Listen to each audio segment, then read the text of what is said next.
I think that people should be guarded and err on the side of their convictions. Have maybe even their own crisis plan written out, which, like, literally down to their own, Right. literally, like, morals, you know?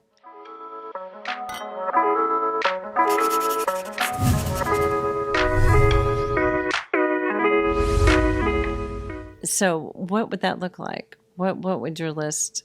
I did write a list like this last year. I Oh, know. you did? Yeah. Yeah.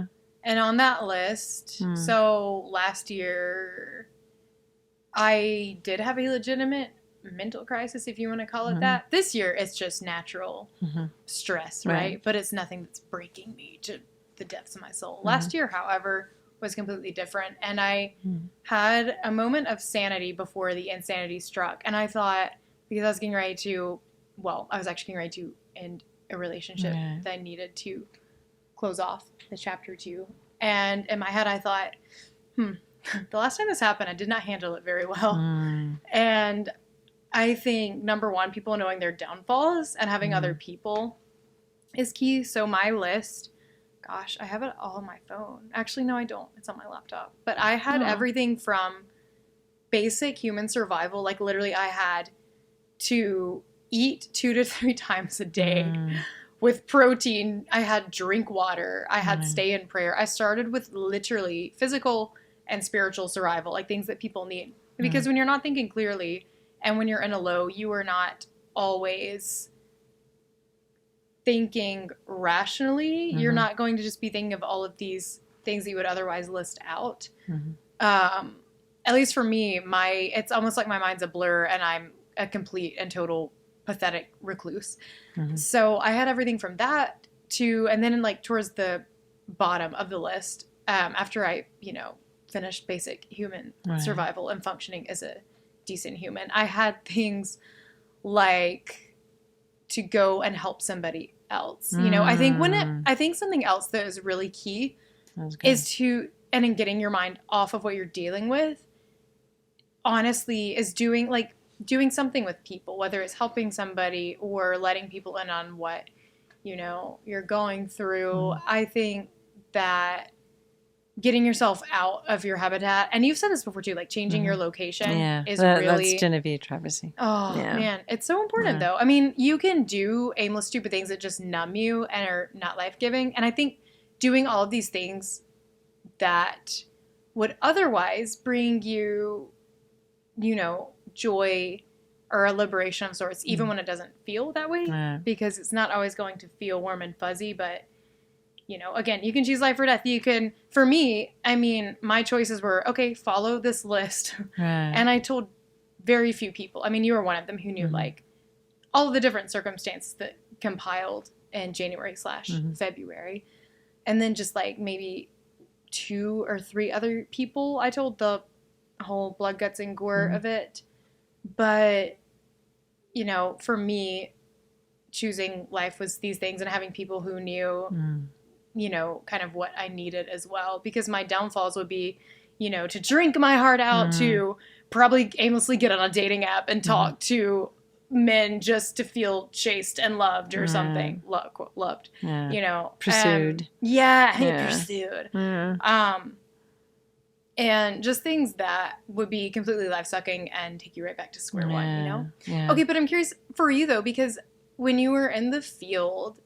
and you said you had this piece, like, do you tend to focus only on what you're anxious about, or do you find that it spirals a lot of other thoughts as well? Like, when you found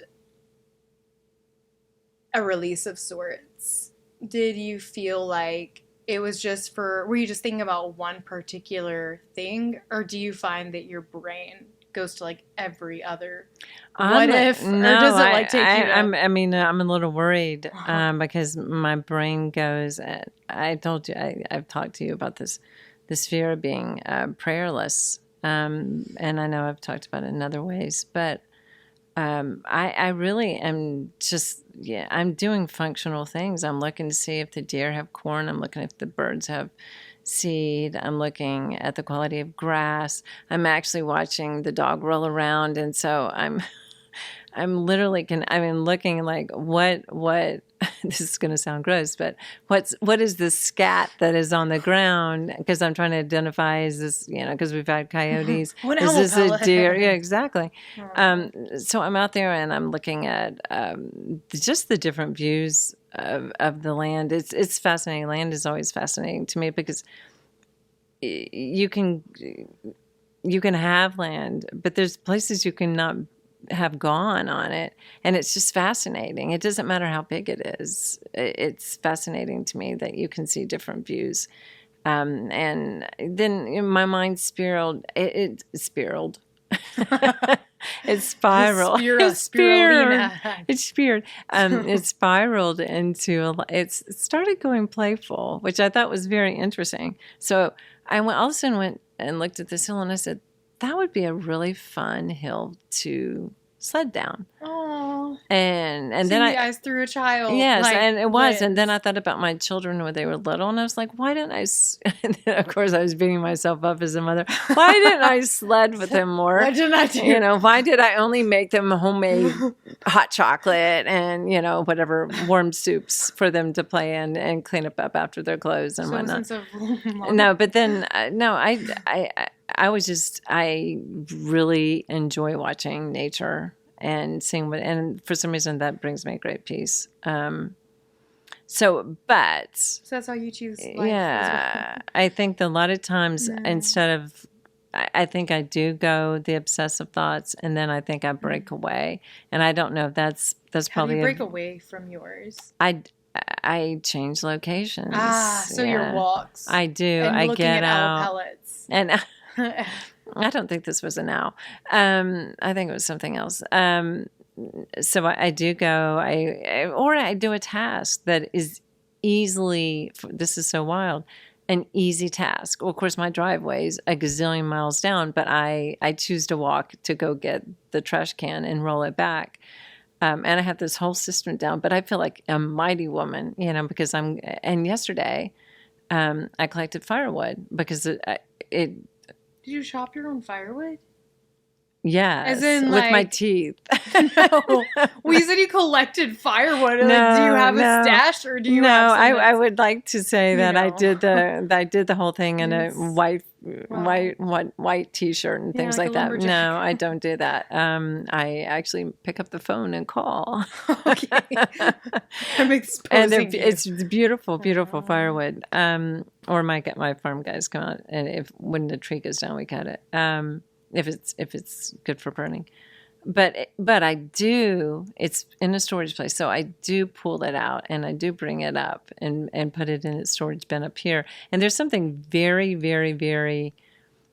This is going to sound hokey pokey, but just connecting to the earth when you do good, hard work. I mean, seriously. I'm not laughing at that, but how you phrased it before, I'm like, it's not the pantheistic prayer type thing.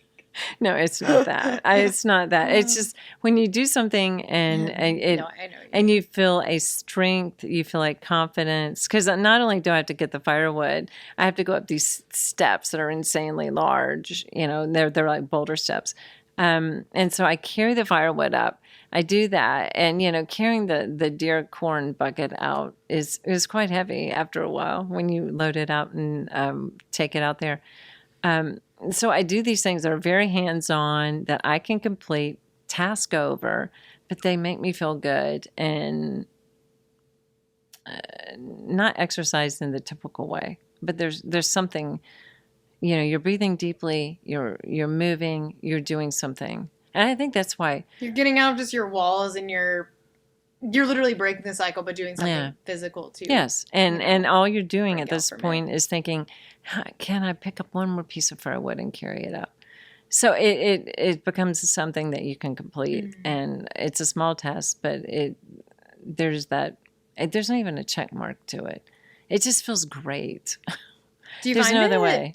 Okay. Yeah. Do you find that when you get really anxious, and maybe this is different for you, does it affect your self-esteem at all, or does it, because it affects mine?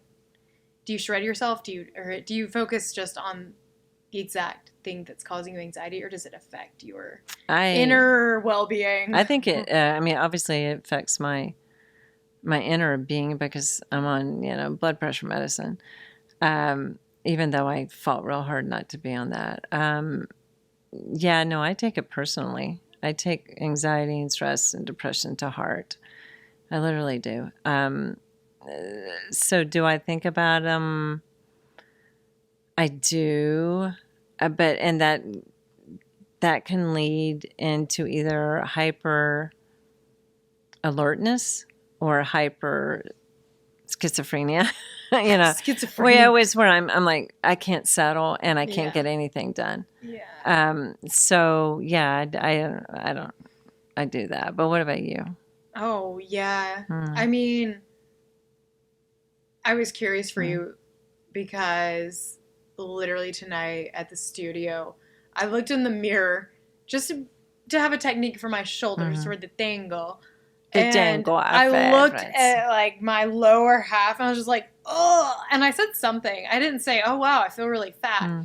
But my teacher said, oh, what? And I said, oh, nothing. It was just a weird, I feel. And I look at you and I'm like, oh, to be that. It's kind of like one anxious thought, not just a small stressor in life. Like having a busy day and things to do, that doesn't make me feel like I'm tipping over. It's more so I think when things compile. And then I think because it gets me so in my head, I think of everything else that's wrong. And then I go into whether it be my body image or, oh, what if someone, I wonder how other people perceive me, or I feel not good enough, or... And it's skewed. Because for you to look in the mirror and say, oh, this is a problem, it's skewed. Well, it is in some aspects. Well, it is very skewed. But I think it makes you wonder what if all of these things are true. Or if you, have a not so great dance lesson and you think, oh, everything is true, I suck. I go into the loser mode and I call it that. Yes. As in, I feel like I'm either laughing or crying, and it's been, metaphorically crying. And having these weird vertigo things that I'm experiencing right now. I'm like, okay, the room is spinning. It is? Woo! Going back and forth. But I'm just going to close my eyes a moment. This is, welcome to Moral Tea. This is real life. Are you okay? No, I'm okay. It comes in like these weird waves, but. Really? Yeah. It's like. It sounds to me like an air pressure problem. Oh, thank you. Dark chocolate. Chocolate to help my. No, I'm just thinking at this. I think it'll. I do think deflection taking. We're sponsored by Ghirardelli. Thank you for supporting. You want some caramel? Oh no, this is caramel. The sea salt one is really good. Oh, okay. Yeah. No, I was just curious. Do you feel? I think deflection is always, and I hate to say it. Maybe that's not the word for it, but rerouting your attention might be helpful. I don't know. Does it? No, it is. I'm just curious if you ever. Oh, I'm sorry. And I turned too fast. Oh. No, it's good. It only comes for like a second. Well, we're about ready to wrap up anyways, but I do have a question for you. So what do you think the moral tea is? What is the moral tea in this? I think we've hit on it a couple times because you said it was deeply spiritual. What is the moral tea in this whole thing? Oh, my goodness. How are emotions moral? Absolutely. I think that, yes. I don't even know how emotions are all natural for us to experience, but it's what we do with them that I think can turn, because where are your thoughts leading you? What are you thinking about? Is it choosing life? Is it choosing death? No, that is really And then good. I think when your actions begin to coincide with that is when, like, if you're turning to, I think when you turn to your human nature, if that makes sense, which we all wrestle with, but things where it's taking you back into the dark whirlpool where reality is still the same and it's feeding something inside of you that is turning, at least for believers and like for myself, where it's taking you away from God and more so obsessing over, or maybe not obsessive isn't the right word, but hooked on something to satiate you, if that makes sense, or to numb you and to numb everything else. So I think 100% it's moral. Even anxiety, depression, I know this might be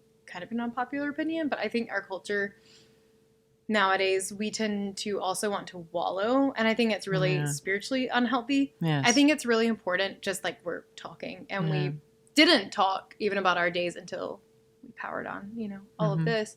It's important to talk about what's going on inside, and I guess we're literally exposing it to light. He just got caramel on my elbow. Good.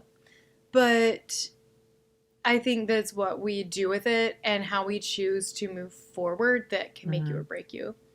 And we live in a culture now that wants us to identify by either a mental illness or literally our emotions and feelings. But it's like I think realizing too at the end of the day, you're not your feelings or emotions. You're experiencing those, but just because you're experiencing right now doesn't mean, it's a bad life. It's a bad day. It's just... We put a label on everything. Yeah, we put a label on everything. And I think when our actions start to coincide in such a way that we're making decisions and living life in such a way that's I'm looking for a particular word and it's just not coming to me. Life sucking versus life giving, and I say that through a biblical type in a biblical sort of way is when it can become a moral issue or not, because like, are you turning to your community and people and prayer, even if you're struggling, or are you turning to booze, porn, starving yourself, or frivolously spending money, anything that causes you to, I think, cope, that becomes a habit or an addiction. And you're right, because it is life sucking, because the more you do that, the more you really do hate yourself. Yeah. And it is a spiral. But I like that. I love the way you turned that in, because I was really worried that like we were going to come in here and just whine. And I was wondering, how's this going to work into being moral teeness? And there you go. So what do you think? I mean, no, I think you summed it up really well. I think I'm going to have dark spilled in so many circles as I eat my chocolate melted. But I'm going to have some dark chocolate. And you didn't eat yours on the mic? High five with your foot. I've been eating on this the whole time. Well, no, but I decided I was going to say my calorie for the dark chocolate. I was going to say high five with your foot. High five. Yeah. Anyway, well, I think we're done. We have spilled the tea. And we have spilled the tea. On moral tea. Yes. And we're finishing our tea. Cheers. I have caramel on my lip. That's not a bad problem. That's a very good problem to have.